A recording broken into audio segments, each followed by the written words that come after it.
quels sont les prérequis et comment voit-il les chemins du changement dans ce domaine. Pierre, vous avez la parole.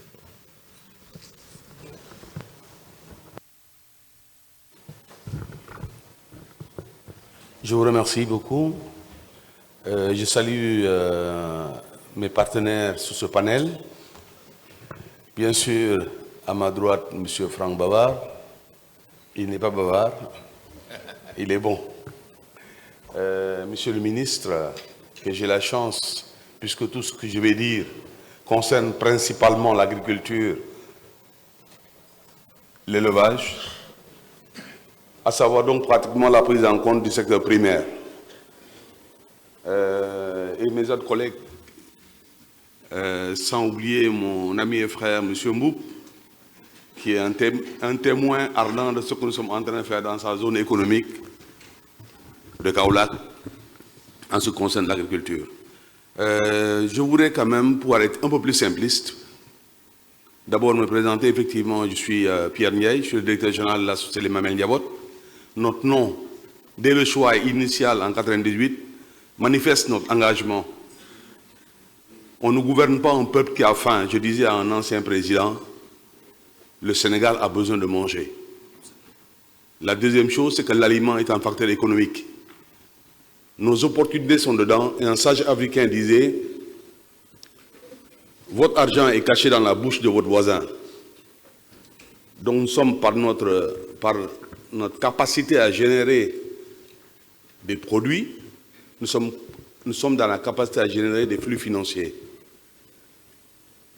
Alors je commencerai par remercier Mme Ba, qui est aujourd'hui la directrice du bureau de mise à niveau, puisque lorsque j'ai démarré mes activités industrielles après 26 ans de direction d'usine, j'ai voulu commencer par une cuisine. Un bon directeur général, il est d'abord humble dans ses choix. Et j'ai eu la chance, avec déférence, je le nomme, d'avoir eu mon titre d'industriel alors que j'étais dans une cuisine de 2 mètres sur 2,50 m par l'ancien directeur de l'industrie, feu M. Boun Abdallah John, qui m'a dit, de ton expérience, tu me montreras des usines, aujourd'hui je te donne un titre d'industriel alors que tu es dans une cuisine. Et je faisais le lait caillé. Je faisais le lait caillé parce qu'en son temps, les contaminations étaient drastiques dans les consommations de masse. Les baptêmes, les cérémonies de décès.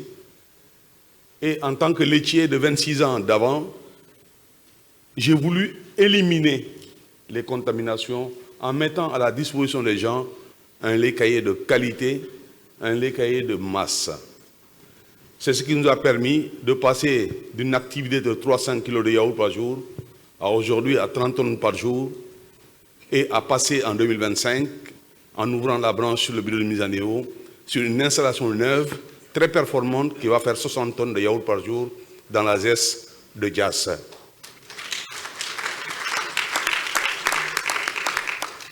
Alors, le yaourt a toujours été pour moi le serviteur des céréales. Et tout en passant dans la blague, j'ai toujours dit que le peul va servir le céréal. Et maintenant que j'ai servi le peul pendant une année de ma vie, ça fait 24 ans, 25 ans maintenant que nous sommes dans cette activité industrielle, nous sommes passés à 2 à 3 personnes familiales pour être à 172 personnes permanentes dans une activité industrielle et qui diffusent du yaourt dans toutes les zones du Sénégal, sauf la Casamance, par son éloignement et le yaourt étant un produit sensible. Notre résolution, c'est dans 2026, Monsieur le ministre, c'est de monter une usine à Kolda, soit dans l'agropole de Kolda, soit dans la ZES, n'est-ce pas, qui sera montée à Ziguinchor. Voilà notre ambition forte pour lancer le yaourt. Mais je vais sortir rapidement du yaourt parce que moi, je suis venu ici pour les céréales. Monsieur le ministre, vous avez annoncé le renforcement des coopératives agricoles. Je vous rappelle qu'en 2011, à Wakunguna, nous avons créé une relation directe avec les agropoles, avec les coopératives de la zone de Wakunguna, où le paysan gagnait 500 kg de mil à l'hectare. En 2017, nous sommes passés à 1 tonne 500 à l'hectare. Et en 2024, nous sommes passés à 2 tonnes 500 à l'hectare sur les mêmes terres agricoles.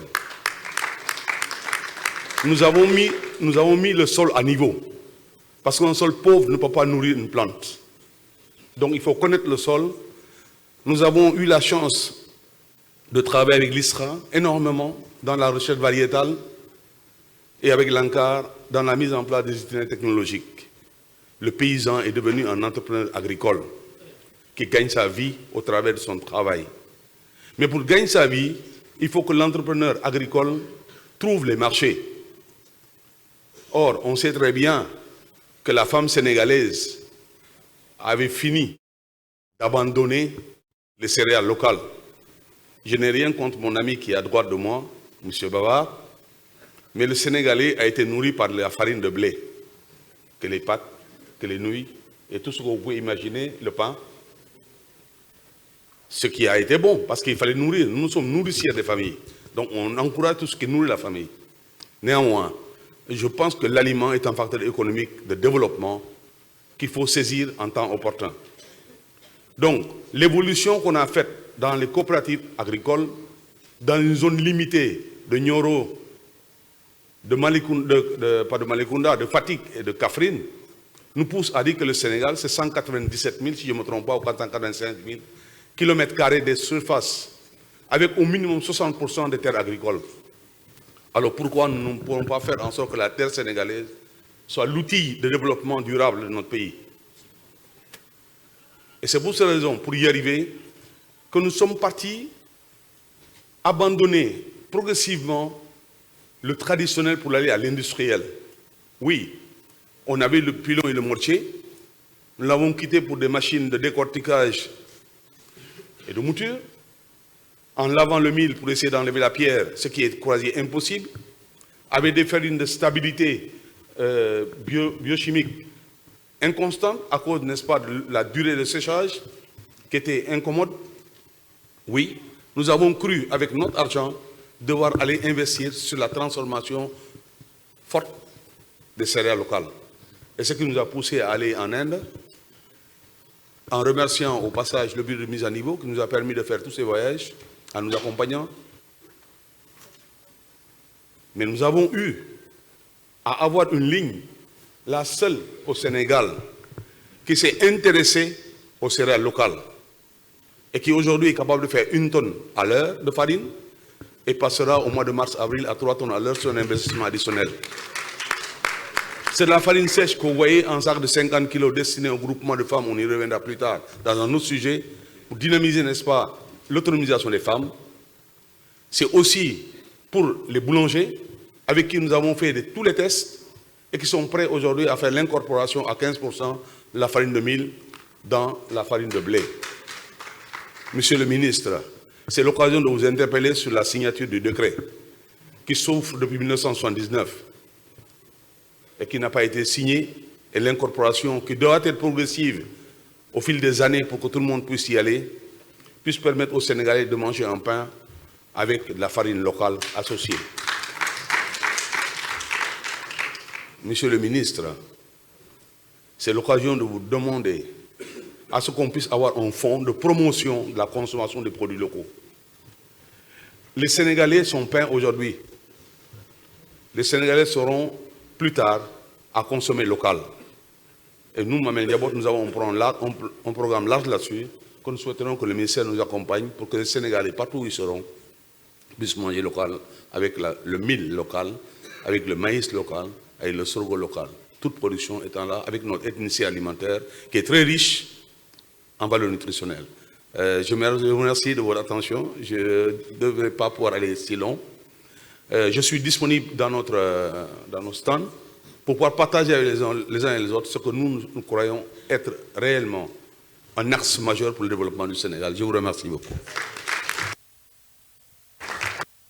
Merci Pierre, tout ce que vous dites est très intéressant et nous avons retenu, entre autres, disons, prérequis, l'importance de la relation entre l'industrie et la recherche, et c'est ça qui crée l'innovation, la remontée des filières également, comment les industriels, surtout ceux qui sont dans l'agroalimentaire, peuvent, disons, s'allier avec les producteurs à la base, les agriculteurs, pour effectivement augmenter les capacités productives.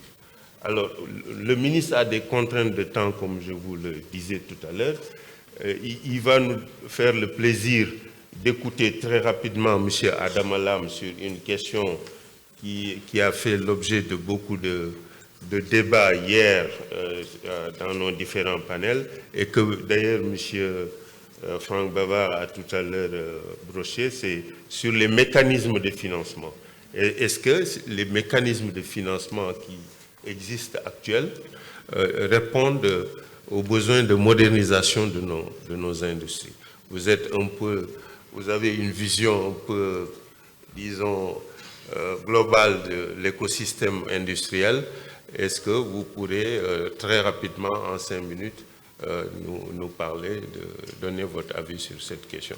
Et après, nous donnerons la parole au ministre parce qu'il va quitter, il va un peu loin, et pour nous parler un peu des chaînes de valeur et également de nous donner ses impressions sur ce qu'il vient d'entendre de nos autres panélistes. Vous avez la parole, monsieur Lam. Merci beaucoup, monsieur le modérateur, de me donner l'occasion de profiter de cette journée de réflexion sur la mise à niveau et l'industrialisation pour parler un peu du thème de financement que vous avez évoqué. Je crois que nous avons tous l'habitude d'entendre que l'argent, c'est le nerf de la guerre. Je crois que cette boutade qui est classique l'est encore beaucoup plus dans notre pays, où nous avons beaucoup de difficultés d'accès au financement. Je crois qu'il faut d'abord interpeller l'écosystème global de financement. Nous avons une économie où pratiquement 60 à 70% des processus de financement sont entre les mains de sociétés étrangères. C'est une réalité que nous vivons et qui pose beaucoup de problèmes quand on veut aller dans un processus d'industrialisation. Les sociétés financières, les banques principalement, sont des entreprises qui cherchent à gagner de l'argent. Elles iront, ces entreprises, dans des filières où elles peuvent maximiser leurs profits. C'est ce que nous faisons tous quand nous faisons de l'industrie d'une manière générale. Mais la difficulté que nous avons, c'est que l'industrie est un processus de long terme. Il faut que l'on comprenne que l'industrie est un mode de production de masse, d'abord. Il faut que l'on retienne aussi que l'industrie est une activité transversale. Elle interagit dans tous les secteurs que vous prenez. Vous avez une boucle pratiquement d'industrialisation qui se fait, que ce soit l'agriculture, la pharmacie, le poisson, n'importe quelle filière. La difficulté que nous avons ici, c'est que nous n'avons plus de ressources longues. On ne peut pas faire de l'industrie dans un système financier où vous vous retrouvez avec un système bancaire et de financement qui se limite à 5-7 ans. On ne peut pas faire de l'industrie en 5-7 ans. Déjà, vous avez pratiquement, pendant la période de différé qui est de 2 ans, pratiquement, vous arrivez à peine à sortir la tête de l'eau que vous vous retrouvez à rembourser aussi bien les intérêts et le capital. Et je rappellerai à Madame la Présidente Tchaba que la bonne formule, c'est justement de caler le remboursement de son capital sur les amortissements pour pouvoir avoir un cash flow qui vous permette de sortir la tête de l'eau. Il faut que l'État prenne ce problème du financement à bras le corps pour trouver au niveau du système financier des sociétés nationales qui s'orientent vers l'économie de production. Cela, c'est la base.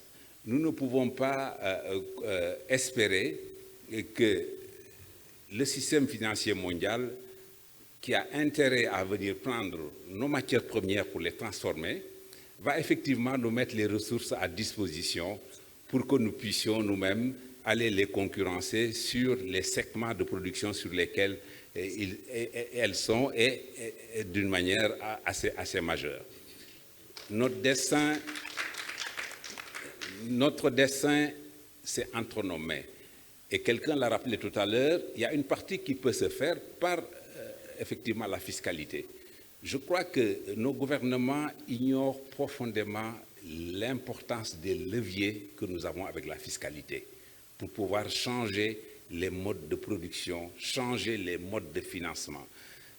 Je n'ai rien contre le bâtiment de luxe, mais quand on voit l'énormité des investissements qui sont faits dans notre pays, dans le secteur du BTP, qui, il faut le dire, est une source d'avancée et d'industrie, mais cela s'est fait au détriment de l'industrie de production. Donc, je crois qu'il faut que l'on réagisse pour que le Sénégalais quitte cette mentalité de rentabilité à court terme. Nous voulons des choses faciles, c'est-à-dire construire, louer, encaisser et rester dans notre truc. Ça ne développera jamais notre pays. Mais pour ce faire, comme je l'ai dit, les ressources longues, on en avait. Moi, j'ai eu la chance de travailler dans une banque de développement. Il y avait un crédit hôtelier, il y avait un crédit industriel, il y avait un crédit maritime. C'est cela qui nous a donné toute cette flopée d'industries, d'hôtels que vous voyez, d'entreprises de pêche, d'entreprises industrielles. Mais si l'État n'arrive pas à remettre au niveau de son système bancaire classique des lignes de crédit, si l'État n'arrive pas à trouver des ressources longues, eh bien, nous tournerons toujours à long parce qu'on ne peut pas faire de l'industrie entre 5 et 7 ans, je le répète encore une fois. Donc, je pense qu'il est tout à fait normal aussi de souligner, dans ce processus de financement, que nous ne faisons rien pour mobiliser notre épargne. Et j'insiste sur ce fait-là. J'ai l'habitude de dire que si nous avons 1 million de Sénégalais qui donnent 1 million, ça fait 1000 milliards. Notre État n'aura plus besoin, je crois, avec 1000 milliards d'aller courir pour lever des fonds à l'extérieur. Si nous avons 62 500 Sénégalais qui donnent 16 millions, ça fait 1000 milliards. Nous avons des leviers internes qui nous permettent de nous sortir de cette situation-là. Notre survie ne dépendra pas de l'extérieur, elle dépendra de nous-mêmes. Il faut qu'on le comprenne. Je pense que nous avons suffisamment de ressources dans ce pays pour qu'on puisse nous en sortir de manière durable. Quand on voit l'état dans lequel se trouve l'économie d'une manière générale, les pouvoirs publics n'ont qu'une petite marge de manœuvre pour pouvoir nous en sortir. C'est nous du secteur privé qui devons prendre le relais. Mais il faudrait aussi, Monsieur le ministre, que vous transmettriez aux autorités qui nous gouvernent qu'ils sont fermés. Ça, c'est important. Il faut qu'ils s'ouvrent à ceux qui ont les capacités de sortir des chantiers battus pour que le pays puisse avancer. Nous avons laissé suffisamment de temps aux politiques pour qu'ils puissent faire le nécessaire. Les réformes étaient indispensables. On le sait, il fallait une majorité. Maintenant, c'est le temps d'agir, c'est le temps du travail, c'est le temps d'arrêter de parler. Il faut que ce message-là passe. Il faut que chaque Sénégalais se dise lui-même que l'État, c'est nous. L'État, c'est personne d'autre que les Sénégalais. Ce que je voulais dire, pour ne pas empiéter sur le temps de Monsieur le ministre, je vous remercie pour votre aimable écoute. Merci beaucoup.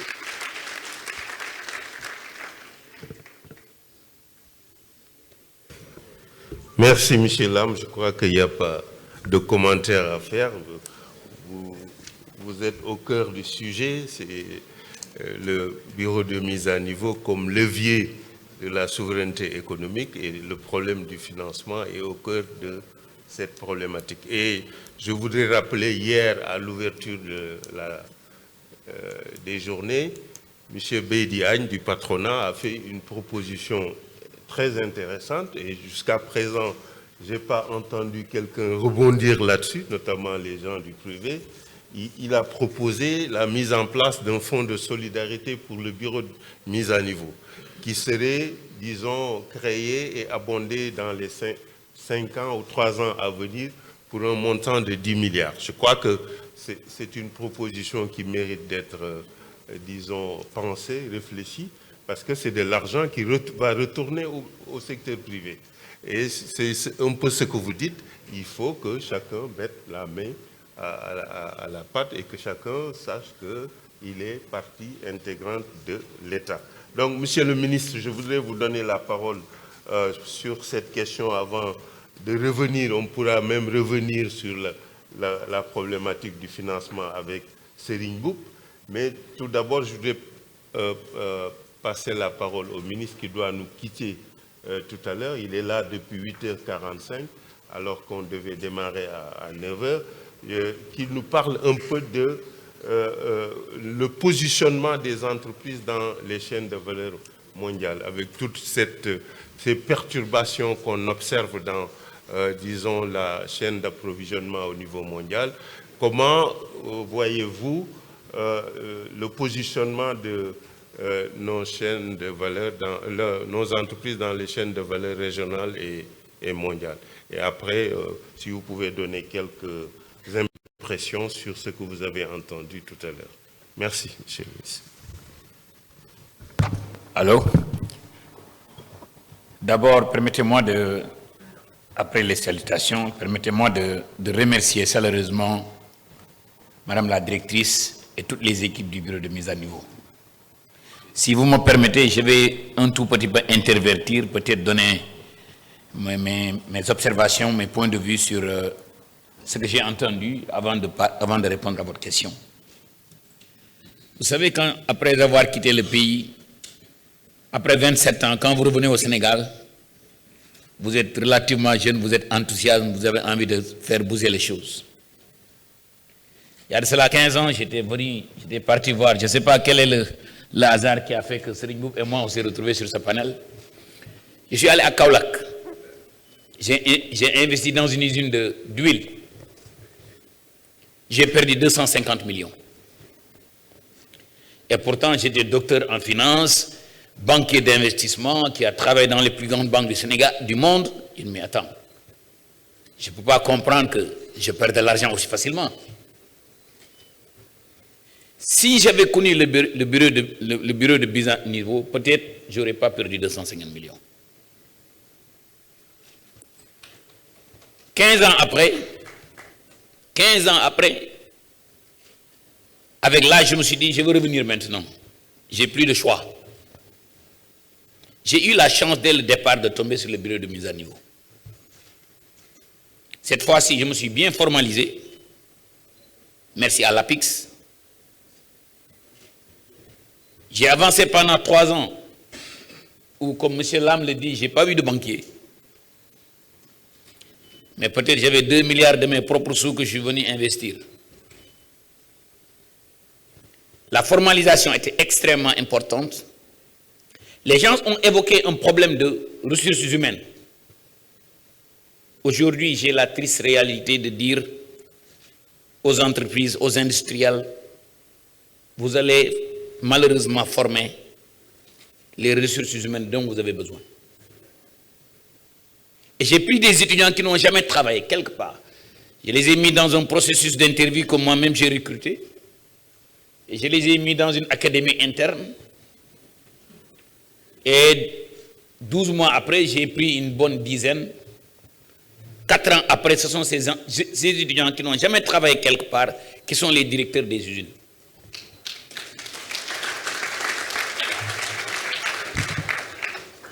Monsieur Lam et Pierre ont dit quelque chose d'extrêmement important. Et je lance un appel aux Sénégalais, aux gens qui ont les moyens dans ce pays. Ce n'est pas les étrangers qui vont venir développer ce pays, c'est nous-mêmes. quand je vois les montants d'argent que les gens se mettent dans l'immobilier,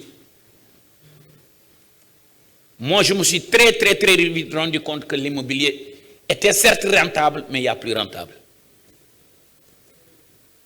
Et comme disent M. Lamé, il faudrait peut-être inciter les gens à sortir de l'immobilier en enlevant la taxe, surtout sur l'immobilier de luxe. Maintenant, quand vous voyez le tissu industriel au Sénégal, il y a 1325 entreprises qui font plus de 1 milliard de chiffre d'affaires. Il y a 800 entreprises au Sénégal qui font un chiffre d'affaires de 2 milliards. Il y a 580 entreprises qui font un chiffre d'affaires de 3 milliards. Vous voyez l'étroitesse de l'assiette fiscale. Peut-être là-bas, l'État doit faire quelque chose. Ce n'est pas en tapant sur le même tam-tam qu'on change la voie. Hein. Donc il faudrait peut-être envisager d'agrandir cette assiette fiscale. Et je crois intimement, c'est seulement dans l'écosystème des chaînes de valeur qu'on pourra le faire. Et cela me pousse à répondre un peu, M. Pierre.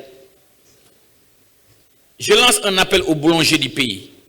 Et le président des boulangers m'entend. Je les ai demandé, vous êtes dans une association qui fait environ 800 membres. Venez, on vous donne 10, 20 hectares quelque part.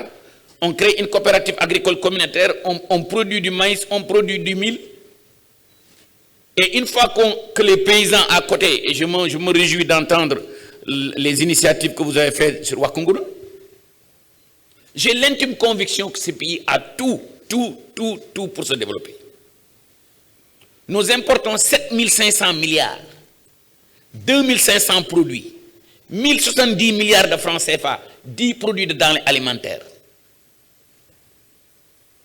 L'Égypte l'a fait, l'Éthiopie est en train de le faire, le Rwanda est en train de le faire. Pourquoi pas nous? Maintenant, M. Ndiaye a parlé de quelque chose de très important. Pierre aussi, M. Bavard aussi en a parlé. C'est le mindset des Sénégalais. M. Lam a dit quelque chose de très important. Il faut qu'on se mette au travail.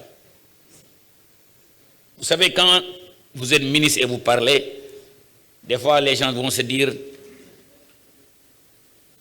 peut-être c'est arrogant, peut-être c'est pas arrogant, mais il est temps que les Sénégalais se mettent au travail. On passe beaucoup de temps à parler et peu de temps au travail.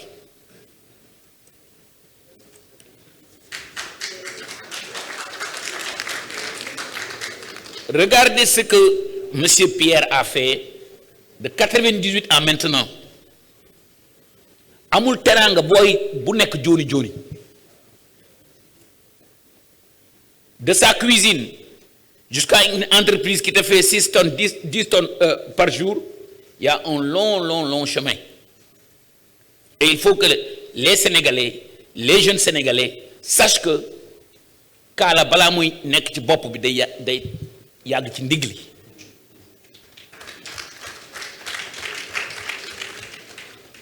Maintenant, donc je partage parfaitement le point de vue que le bureau de mise à niveau a un rôle à jouer pour le renforcement des capacités et peut-être le secteur privé devrait contribuer, mais l'État aussi devrait contribuer.